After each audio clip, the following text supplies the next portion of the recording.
Football কখনো হাসায়, কখনো কাঁদায়, কখনো মাঠের উত্তাপ ছড়িয়ে পড়ে গ্যালারিতে, আবার অনাকাঙ্ক্ষিত কোনো ঘটনায় তার প্রভাব পড়ে মাঠের বাইরেও। ফুটবল মাঠে খেলোয়াড়দের হাতাহাতি, বাকবিতণ্ডার ঘটনা প্রায় দেখা গেলেও তা সংঘর্ষে রূপ নিতে দেখা যায় খুবই কম। কিন্তু এবার যা ঘটেছে তা ফুটবল মাঠের সবচেয়ে কলঙ্কময় অধ্যায়গুলোর একটি হয়েই থাকবে। যে ফুটবল মাঠ বার্তা দেয় সৌহার্দ্যের, শান্তির ডাকে যেখানে লড়াই করেন ফুটবলাররা, সেখানেই ঝরল রক্ত। পশ্চিম আফ্রিকার দেশ গিনিতে ঘটেছে অনাকাঙ্ক্ষিত এই ঘটনা।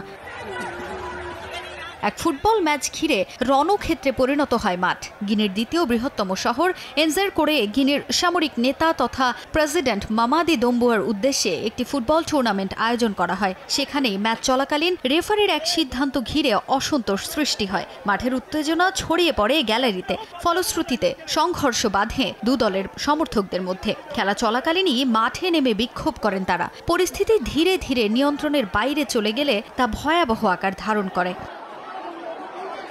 একসময় স্টেডিয়ামের বাইরেও ছড়িয়ে পড়ে এই ঘটনার রেশ। সমর্থকরা থানায় গিয়ে আগুন ধরিয়ে দেন। এ ঘটনার পরেই মৃত্যুর খবর পাওয়া যায়। একের পর এক মরদেহ উদ্ধার করা হয়েছে স্টেডিয়াম থেকে। স্থানীয় হাসপাতালগুলিতে স্তূপ আকারে জমতে শুরু করে মরদেহ। এ বিষয়ে কোনো বিবৃতি দিতে নিষেধ করা হয় দেশটির প্রশাসনের পক্ষ থেকে। স্থানীয় এক হাসপাতালের নাম প্রকাশে অনিচ্ছুক চিকিৎসক জানান, যতদূর চোখ যায় হাসপাতালে শুধুই মৃতদেহ।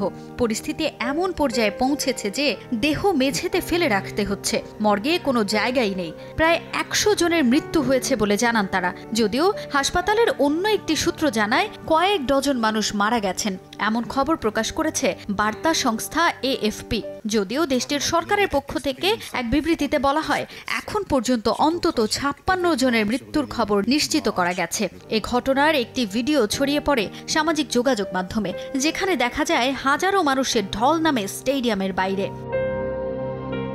মূলত একটি ফুটবল ম্যাচকে কেন্দ্র করে এই সংঘর্ষের শুরু হলেও রাজনৈতিক অস্থিরতার প্রভাবও পড়েছে এখানে। 2021-এ সামরিক অভ্যুত্থানের মাধ্যমে ক্ষমতায় আসেন শাসক দম্বুয়া। 2024-এ বেসামরিক সরকারের হাতে দেশটির ক্ষমতা হস্তান্তরের কথা থাকলেও তা করা হয়নি। হতাহতের এই ঘটনায় তাই রাজনৈতিক অস্থিতিশীলতার প্রভাব রয়েছে বলে খবর প্রকাশ করেছে বিশ্ব গণমাধ্যম। তাজিন খন্দকার, সময় সংবাদ।